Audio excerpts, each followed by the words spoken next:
Hey, hi everybody. Welcome to Phil and Dave's Excellent Adventures. Just Dave here. Today I am talking about the movie Medieval. This is going to be a spoiler review, so if you are concerned about spoilers, I would suggest you go ahead and watch the movie before you watch this review. So Medieval is a movie based on the life of Jan Žižka, who is a real life Czech hero and one of the greatest military strategists of all time. This is based on his early life. Before some of the more famous battles he was in, like the Battle of Grunwald. So, as far as what I liked about the movie, overall, I thought the cast did a good job. I liked Ben Foster as Jan Žižka. Michael Caine is in there, Michael Caine as Lord Boraz. I like Til Schweiger over here on this side as Rosenberg, William Moseley, Matthew Good as King Sigismund, Sophie Lowe as Catherine over here. And yeah, overall, I thought the cast did a great job, and I enjoyed all of their performances. I thought I really liked the medieval style combat that they showed. A lot of the kind of stuff I don't know if I've really seen in movies before, where they show them the kind of strategies they use to fight, like the knights on horseback, the way they kind of create the wall and fight through the wall, and then use smoke to kind of obscure them, and then set fires and run away. All that stuff was really interesting, and as far as I know, probably realistic. I'm not 100% sure, but it seems cool, and it was fun to see. And it seemed very brutal, and I'm sure that fighting in that time was actually very brutal. So, and overall, I liked the music too. I thought it kind of fit the period, and it was very evocative of the type of war and everything else. As far as what I disliked about the movie, I didn't love the love story that they put in there. It felt very forced, and in fact, it was. It was not at all part of any of the true story, which of course, the story is 600 years old. It's hard to say what's true and what isn't, but yeah, the love story was very much put in there as sort of a, Hollywood kind of thing, I guess, to make money. The action scenes, I thought most of them were actually really good, and I liked the way the action was shot, but some of them I didn't like as much. In general, I don't like the kind of close-up shaky cam kind of stuff, but this movie had a good amount of both, where you could kind of see what was going on. It was nice and kind of cinematic, and then there's other times where I didn't like it as much. One thing that did kind of bother me is they seem to be wearing like this kind of studded leather armor. You can kind of see it on Jan Žižka there. A couple people wear this. Now, it was my understanding that studded leather armor was not a real thing. It's something that was made up for like Dungeons and Dragons, but historically people didn't use it.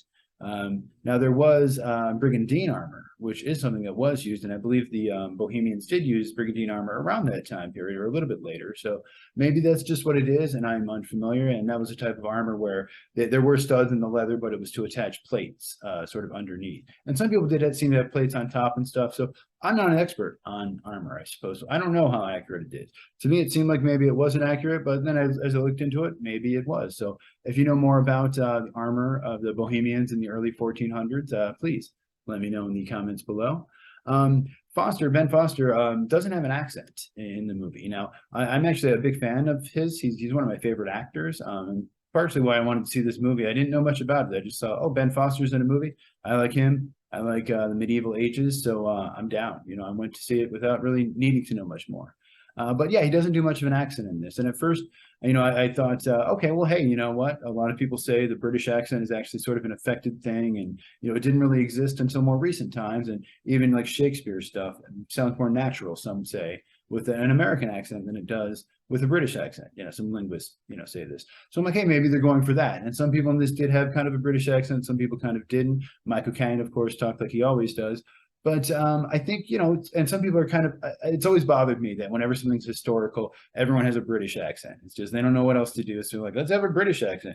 Ancient Rome, let's have British accents, but ancient China, let's have British accents, but I guess too, it makes more sense. You want to speak English for an American release, because if they're speaking, Czech or whatever the language at the time would have been, Bohemian, I suppose, it's going to be confusing. Most people probably don't speak that, and people don't really like subtitles very much. So I get that. And also, the other alternative could be to have them speak English, but with like a Czech accent, or with the, period appropriate accent for that region, for whatever. But again, I feel like maybe that would have been a little distracting, because that still wouldn't have been any more accurate than having them speak English at all. So, what are you going to do there? That didn't bother me too much, I guess is what I'm saying.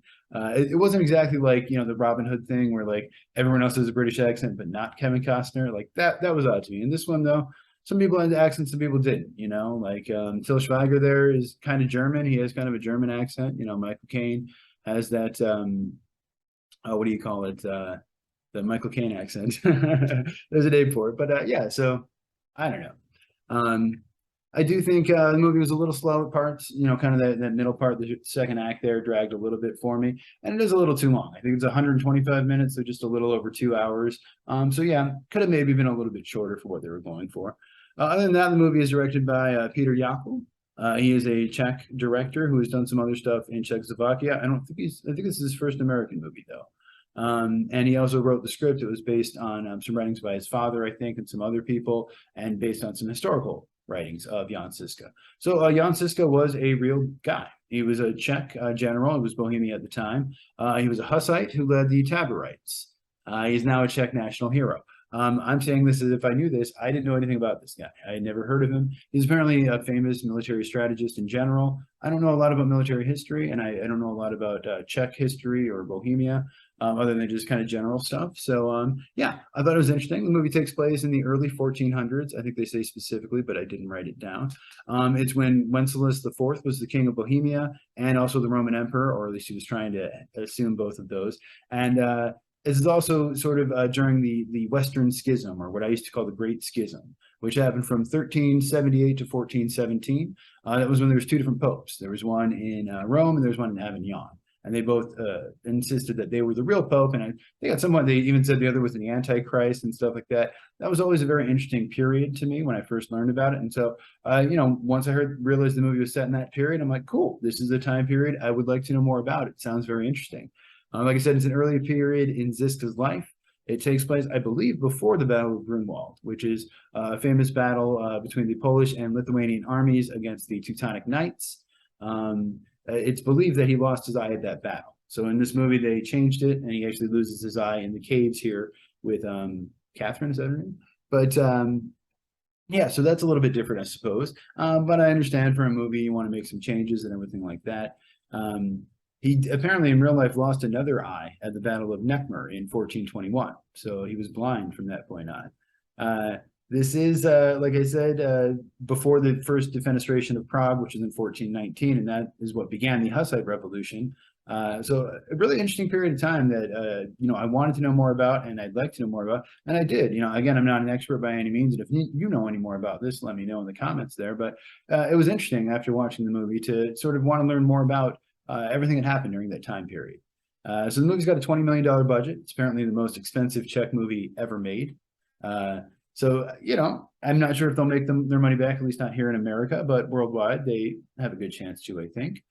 They do play a little fast and loose with history. Like I said, it sounds like he most likely lost his eye at the Battle of Grunwald, although, again, this is 600 years ago. It's kind of hard to say.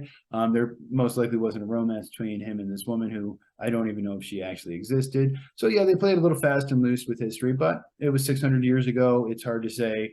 Records weren't very accurate at that time. We don't even know for sure if he fought in the Battle of Grunwald, I don't think.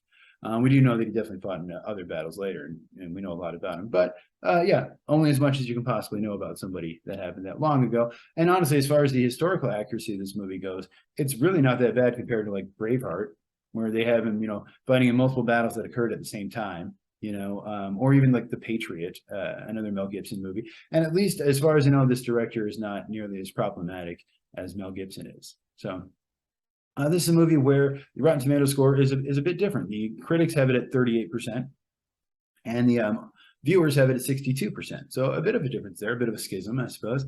And of course, with Rotten Tomatoes, it is an aggregate. So basically what it means is the amount of people who would recommend it or who gave it a positive review versus a negative review. In this case, I think I'm sort of in the viewer side, at least, or on the smaller side, where I kind of liked this movie. I didn't hate it for what it was, for sort of a, kind of low budget Braveheart kind of movie. Yeah, it was fine. It was an enjoyable enough time. Maybe not worth going to the theater for, but definitely worth watching, at home or on streaming or something like that. So I think my score for this movie would be a 6 out of 10. If you saw the movie, let me know what you thought of it down in the comments below. Thank you so much for watching. Hope you have a great night, and I will see you here again next week.